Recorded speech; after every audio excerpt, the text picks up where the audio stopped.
Friends, இது வந்துட்டு வியாழக்கிழமை காலையில் பார்த்தீங்க அப்படின்னா முருங்கைக்கீரை இட்லி பொடி வந்துட்டு நான் ரெடி பண்ணி வச்சுருக்கேன். வேணுங்கிறவங்க வந்துட்டு ஆர்டர் பண்ணிக்கலாம். ஆல்ரெடி போன வீடியோவில் நம்பர் வந்து கொடுத்துருக்கேன். அதுக்கப்புறம் பார்த்தீங்க அப்படின்னா முருங்கைக்கீரை இட்லி பொடி உடம்புக்கு ரொம்பவே நல்லது. முருங்கைக்கீரை வந்துட்டு அடிக்கடி நம்ம வந்து சேர்த்துக்கிறது அவ்வளோதுக்கு பெனிஃபிட் வந்து நம்மளுக்கு இருக்குங்க. அதுக்கப்புறம் பார்த்தீங்க அப்படின்னா நம்ம வீட்டு கார்டனிங்கில் மாதுளங்காய், அதுக்கப்புறம் வந்துட்டு பச்சை மிளகா, அதுக்கப்புறம் கருவேப்பிலை இதெல்லாம் வந்துட்டு சுபஸ்ரீ வந்து பறிச்சுட்டு வந்திருந்தா. காலையிலைக்கு வந்து பார்த்திங்க அப்படின்னா தோசை தான் வந்து அன்றைக்கி வந்து செஞ்சுருந்தேன். அன்றைக்கி வந்துட்டு தேவர் குரு பூஜை அப்படிங்கிறதுனால அன்றைக்கி வந்துட்டு லீவு பிள்ளைங்களுக்கு. காலையிலைக்கு தோசை, நேற்று வச்ச தக்காளி சட்னி வந்து இருந்ததுனால ஆளுக்கு ஒரு தோசை அப்படின்ட்டு ஊற்றிக்கலாம் அப்படின்ட்டு காலையில் தோசை ஊற்ற வந்தாச்சு. இந்த தோசைக்கல் வந்து நான் விலைக்கு வச்சுருந்தேன்னா ஃபஸ்ட்டு தோசை பார்த்தீங்க அப்படின்னா ரொம்ப மெதுவாக தான் நான் வந்து தோசை மாவு வந்து ஊற்றி பரப்பி வச்சுக்கிட்டு இருந்தேன். அதுக்கப்புறம் ஊற்ற ஊற்ற சரியாக வந்துடும். அதனால சரி அப்படின்ட்டு மெல்ல மெதுவாக வந்து எடுத்து சுட்டுக்கிட்டு இருந்தேன்.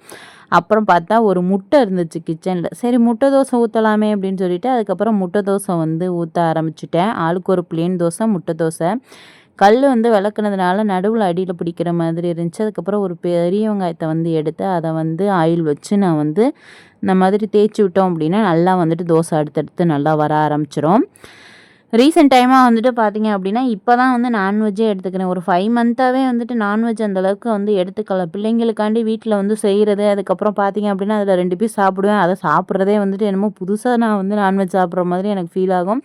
ஒமட்டிகிட்டே தான் வந்து இருக்கும். என்ன பண்ணுறது, ஆனால் சாப்பிடணுமே அப்படின்னு சொல்லிட்டு 2 பீஸ் வந்து எடுத்துக்கிட்டேன். ஆனால் இப்போது ஓரளவு சாப்பிட முடியுது. இருந்தாலும் ரொம்ப அதிகமாகலாம் இல்லை.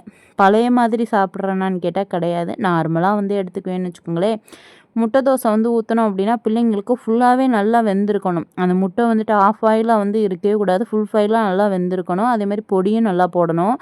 மஞ்சத்தூள், அதுக்கப்புறம் வந்து பார்த்திங்கன்னா மிளகுத்தூள், ஜீரகத்தூள், உப்பு வந்து போட்டு அவங்களுக்கு வந்து ஆளுக்கு ஒரு பிளேன் தோசை, அதுக்கப்புறம் வந்துட்டு முட்டை தோசை வந்து ஊற்றி நேற்று வச்சு சட்னி வச்சு கொடுத்தாச்சு, தக்காளி சட்னி. இன்றைக்கி வந்து பார்த்திங்க அப்படின்னா நண்டு வந்து இருந்துச்சு. கொண்டு வரவா அப்படின்னு சொல்லி கேட்டாங்களா, நம்மளுக்கு ரெகுலராக கொண்டு வர்றவர் அவர்கிட்ட. அதுக்கப்புறம் நண்டு வந்து வாங்கியிருந்தோம். கொஞ்சம் எல்லாருக்குமே வந்து சளி வந்து பிடிச்சிருக்கு அப்படின்னு சொல்லிட்டு நண்டு வந்து வாங்கியிருந்தோம். நானுமே அவர்கிட்ட மீன் வந்து கொண்டு வர சொல்கிறதுக்கு ஃபோன் அடித்தேன். ஃபோன் சுவிட்ச் ஆஃப்னே இருந்துச்சு. லைனில் பிடிக்கவே முடியல. அப்புறம் இன்றைக்கி அவராக வந்து அடித்து கேட்டிருந்தாரு. அப்புறம் சரி அப்படி கொண்டு வாங்க அப்படின்னு சொல்லி அதுக்கப்புறம் வாங்கினேன். மேக்ஸிமம் வெளியில் போய் வந்து மீன் வாங்குறது கிடையாது. இவர்கிட்ட சொன்னோம் அப்படின்னா வீட்டில் வந்து கொண்டு வந்து கொடுத்துருவாரு. அப்படி இல்லை அப்படின்னா நம்ம எப்போயாவது சந்தைக்கு போய் வாங்கினா தான் உண்டு. மேக்ஸிமம் சந்தையில் வாங்கினது கிடையாது. இங்கே சிவகங்கை டிஸ்ட்ரிக்டில் திருப்பத்தூரில் போயிட்டு அங்கே வந்து மீன் மார்க்கெட் இருக்குது. அங்கே போயிட்டு வாங்கிட்டு வந்துடுவோம். வாங்கிட்டு வந்து வச்சிட்டோம் அப்படின்னா நம்மளுக்கு பிரச்சனை இல்லை. ஆனால் அப்படியும் வந்து அதிகமாக வாங்கினதும் கிடையாது. எப்போயாவது இந்த பிள்ளைகளை ஸ்கூலில் கொண்டு போய் விடையில் அந்த மாதிரி வந்து வாங்கிட்டு வந்ததும் உண்டு. இப்போ கன்சீவ் ஆகிட்டு சுத்தமாக மீனே வந்து சாப்பிடவே கிடையாது. என்னோடய ஹஸ்பண்ட் மீன் வந்து நிறைய எடுத்துக்க அப்படின்னு சொன்னாலுமே சுத்தமாக நான் மீன் வந்து எடுத்துக்கவே இல்லை. வாங்கணும் சமைக்கணும் சொல்லிக்கிட்டே தான் இருக்கேனே தவிர வாங்கின பாட்டை காணோம். அம்மாட்ட கொடுத்தா அம்மா போய் வாங்கிட்டு வந்துடுவாங்க. டைமிங் அந்த மாதிரி கிடைக்க மாட்டேங்குது. அம்மா ஒரு ஆள் எல்லா வேலையுமே பார்க்குற மாதிரி இருக்குது. ரொம்ப கஷ்டமாக வந்து போயிட்டுருக்கு. சுபஸ்ரீ வந்துட்டு எனக்கு ஹேர் ஸ்டைல் வந்து பண்ணுறேன் அப்படின்னு சொல்லி அவள் வெளியில் கூட்டிகிட்டு வந்து உட்கார வச்சு எனக்கு ஹேர் ஸ்டைல் வந்து பண்ணியிருந்தா. இந்த ஹேர் ஸ்டைல் வந்து எப்படி இருக்குது அப்படின்னு சொல்லிட்டு மறக்காமல் கமெண்டில் சொல்லுங்கள். அவள் வந்து டிஃப்ரெண்ட்டாக ஹேர் ஸ்டைல் வந்து ட்ரை பண்ணுவாள். அதே மாதிரி மேக்கப்லாம் அழகாக சூப்பராக வந்துட்டு ரெடி பண்ணிக்குவாள். மேக்கப்பு அப்படிங்கிறத விட செல்ஃப் கேர் வந்து ரொம்ப சூப்பராக வந்து பண்ணுவாள் சுபஸ்ரீ. அவ்வளோ சூப்பராக நம்மளுக்கு வந்து ரெடி பண்ணி எல்லாமே வந்து செஞ்சு கொடுப்பாள். அப்புறம் மதியானம் வந்துட்டு சாதமும் நண்டு கிரேவியும் அம்மா வச்சுருந்தாங்க. சாப்பிட்டுட்டு ஈவினிங் போல் பார்த்தீங்க அப்படின்னா அந்த முருங்கைக்கீரை இட்லி பொடியை வந்து பேக் பண்ணி வச்சிடலாம் அப்படின்னு சொல்லிட்டு அதை வந்து பேக் பண்ணி பிள்ளைங்க வந்து சீல் பண்ணிகிட்டு இருந்தாங்க. அவங்களும் இதை வந்து கற்றுக்கணும் இல்லையா அப்படின்னு சொல்லிட்டு அதை வந்து செஞ்சிட்ருந்தோம். எப்படி லைஃப் போகுது அப்படின்னா சேத்துல சிக்கின தவளை மாதிரி போயிட்டுருக்கு. அந்த மாதிரி தான் வந்து போயிட்டுருக்கு. என்னத்த சொல்கிறதுனே தெரியல. நல்ல ஐடியாஸ் வந்து இருக்குது. எக்ஸிக்யூட் பண்ணுறதுக்கு தயாராக இருக்கும், உழைக்கிறதுக்கு தயாராக இருக்கும். பட் எதுலேயுமே சக்ஸஸ் அப்படிங்கிறதே வந்துட்டு கிடையாது. யூடியூப் ஆரம்பிக்கும் போதே எங்கள் வீட்டுக்கார் வந்து சொன்னார். அவர் கொடுத்த டைமிங்கும் முடிஞ்சிச்சு. இதுலேயுமே நான் வந்துட்டு எந்த ஒரு க்ரோத்துமே இல்லை. எதுக்கு வீடியோ போடுறேன்னு எனக்கே வந்துட்டு தெரியலை. ரொம்பவே வந்து கஷ்டமாக இருக்குது. நம்மளுக்கு வந்து போடுற வீடியோ நல்லா இருக்கா நல்லா இல்லையா, என்னன்னே வந்துட்டு எனக்கே வந்து தெரியல. ஒரு என்ன சொல்கிறது, அப்படியே வெக்ஸ் ஆன மாதிரி வந்து போயிட்டுருக்கு லைஃபு. என்னடா இது அப்படிங்கிற மாதிரி, எங்கிட்ட என்ன பண்ணினாலும் முட்டுச்சந்தா இருக்கே அப்படிங்கிற மாதிரி வந்துட்டு தான் வந்து தோணுது இப்போதைக்கு. குடும்ப சூழ்நிலைகளும் அந்த மாதிரி இருக்குது. பட் லைஃப்பில் நம்ம ஏதாவது ஒன்று பண்ணணும் அப்படிங்கையில அதுவும் அந்த மாதிரி இருக்குது. ஃப்ரைடே மார்னிங் வெஜிடபிள் பிரியாணி, அதுக்கப்புறம் ரைத்தா வச்சு சாப்பிட்டுட்டு ரூமில் இருக்கிற அந்த திங்ஸ் எல்லாமே வந்து விளக்கி வச்சுட்டேன். தேர்ஸ்டே விளக்கணும்னு நினச்சேன், அன்றைக்கி விளக்க முடியலை. அப்புறம் சரி அப்படின்ட்டு ஃப்ரைடே காலையிலே வந்து விளக்கிட்டு சாமி கும்பிட்டுட்டு குளிச்சுட்டு, அதுக்கப்புறம் பார்த்தீங்க அப்படின்னா அன்றைக்கி வந்துட்டு நான்வெஜ்ஜு தான் வந்து செஞ்சுருந்தேன். மட்டன் வந்து வாங்கினது ஃப்ரிட்ஜில் இருந்துச்சு. சரி அதை வந்து செய்யலாம் அப்படின்னு சொல்லிவிட்டு, அதுக்கப்புறம் ஆயில் வந்து ஊற்றிட்டு கரம் மசாலா ஸ்பைசஸ் போட்டுட்டு, இந்த பேஸ்ட்டில் என்ன சேர்த்துருக்கேன் அப்படின்னா பச்சை மிளகா, இஞ்சி, பூண்டு, சின்ன வெங்காயம், புதினா எல்லாத்தையும் சேர்த்து அரைச்சி அந்த பேஸ்ட்டை வந்து இதில் சேர்த்துக்கலாம். நெக்ஸ்ட்டு வந்து தக்காளி வந்து அரைச்சிட்டு அதையுமே வந்து பேஸ்ட்டாக தான் வந்து சேர்த்துக்கிட்டேன். இந்த மாதிரி செஞ்சேன். டேஸ்ட் வைஸ் நல்லா இருந்துச்சு. தேங்காய் வந்து அரைச்சி ஊற்றலை, நீங்கள் வேணும்னா வந்து ஊற்றிக்கலாம். இப்படி செய்கிறதே வந்துட்டு நல்லாயிருக்கும். நல்ல ஒரு டேஸ்ட்டாக இருந்துச்சு. தண்ணி குழம்பு மாதிரியும் இல்லாமல் ரொம்ப கெட்டி குழம்பு மாதிரியும் இல்லாமல் இருந்துச்சு. கொஞ்சம் தண்ணியாக தான் வச்சுருந்தேன். இது நல்லா வதங்கி எண்ணெய் பிரிஞ்சு வந்ததுக்கப்புறம் மஞ்சத்தூள், மிளகாய்த்தூள், மல்லித்தூள், அதுக்கப்புறம் கரம் மசாலா தூள் வந்து இதில் வந்து சேர்த்துட்டு அதை நல்லா வந்து பச்சை வாடை போகிற அளவுக்கு நல்லா வதக்கணும்.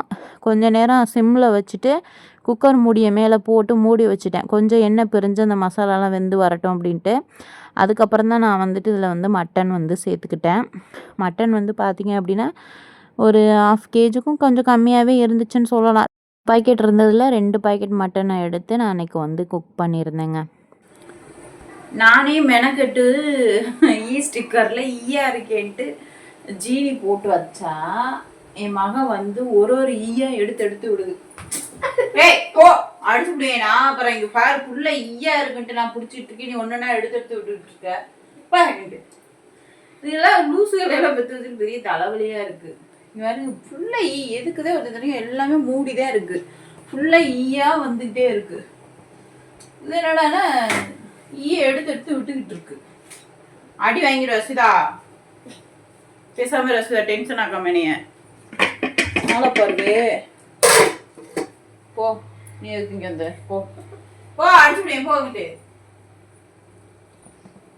எல்லாமே க்ளோஸ் பண்ணி தான் இருக்குது. அப்புறம் வந்து ஈ வந்துக்கிட்டே இருக்குது. எங்கிருந்தே வருது என்னன்னு தெரியல. நாங்களும் எவ்வளோதான் ஈ ஸ்டிக்கர் வச்சு பிடிக்கிறது. இத்தனைக்கும் வீடு ஃபுல்லாக மோப் போட்டு மொழுகி கழுவி வச்சுருக்கோம். அப்படின்னு சொல்லிட்டு அதுக்கப்புறம் வந்துட்டு அந்த மட்டன் வந்து போட்டுட்டேன். மட்டன் போட்டுட்டு அந்த மசாலாவோட நல்லா வந்து வதக்கி விடலாம். மட்டன் நல்லா வதங்கி வந்ததுக்கப்புறம் நம்ம வந்து அடுத்து தண்ணி ஊற்றி குக்கரில் வந்து விசில் போட வேண்டியதான். ஏதாவது ஒன்று பண்ணணும்னு நினைக்கிறோம். நிறைய ஐடியாஸ் வந்து இருக்குது. ஹார்ட் ஒர்க் பண்ண ரெடியாக இருக்கோம். பட் நம்ம அதை வந்து செஞ்சு எக்ஸிக்யூட் பண்ணோம் அப்படின்னா எந்த ஒரு சக்ஸஸுமே வந்து கிடைக்கவே மாட்டேங்குது. ரொம்பவே வந்து கஷ்டமாக இருக்குச்சே என்னடா அது அப்படிங்கிற மாதிரி தான் வந்துட்டு தோணுது. நம்ம நினைப்போம் இல்லையா, சரி இவ்வளோ தூரம் வந்து பண்ணிட்டோம், இனிமேல் வந்து பண்ணோம் அப்படின்னா அதாவது பாதியில் வந்து நம்மளோட முயற்சியில் விடக்கூடாது. தொடர்ந்து வந்து முயற்சி பண்ணிகிட்டே இருப்போம், ஒரு நாள் வெற்றி கிடைக்கும் அப்படின்னு சொல்லிட்டு முயற்சி பண்ணிக்கிட்டே இருக்கோமே தவிர வெற்றிங்கிற அந்த படியை வந்து தொடவே முடியலை. ரெண்டாவது வந்து பார்த்திங்க அப்படின்னா எவ்வளோ தாண்டா முயற்சி பண்ணுறது, என்னடா அது இப்படி இருக்குது அப்படிங்கிற மாதிரி தான் வந்துட்டு தோணுது. ரியல் லைஃப்லேயும் அப்படி தான், ப்ளஸ் யூடியூப்பும் அப்படி தான். அதிலலாம் வந்து வியூவர்ஸ் அதிகமாக வந்து போகவும் கிடையாது, சப்ஸ்கிரைபரும் அதிகமாக வந்துட்டு கிடையாது. வீடியோ போடுறது நல்லா இருக்கா என்னன்னு எனக்கும் தெரியல. எனக்கு ஒன்றுமே புரியலை. அந்தளவுக்கு சப்போர்ட் வந்து இருக்கவும் இல்லை. ஒரு சில பேர் தான் வந்து சப்போர்ட் பண்ணுறாங்க. பட்டு என்ன சொல்கிறது, நம்மளாம் ஏதாவது ஒன்று முயற்சி பண்ணலாம் அப்படின்னு பார்த்தாலுமே அதுவுமே வந்துட்டு அந்தளவுக்கு வந்து சக்ஸஸ் வந்து பண்ண முடியலை. எல்லாமே வந்துட்டு ரொம்ப கஷ்டப்பட்டு அப்படி நொந்து நூடுல்ஸ் ஆகி கழுத்துக்கிட்ட கத்தி வரும்போது தான் கடவுள் வந்து ஹெல்ப் பண்ணுவார். அதே மாதிரி தான் என்னோடய லைஃப்பில் எல்லாமே நடந்திருக்கு. ஏன்டா அது அப்படிங்கிற மாதிரி தான் வந்து தோணுச்சு. அப்புறம் அன்றைக்கி சாப்பிட்டுட்டு அதுக்கப்புறம் ஈவினிங் போல் பார்த்தீங்க அப்படின்னா ஃப்ரைடே விளக்கு போட்டு சாமி எல்லாமே கும்பிட்டு என்னோடய டே முடிச்சாச்சு.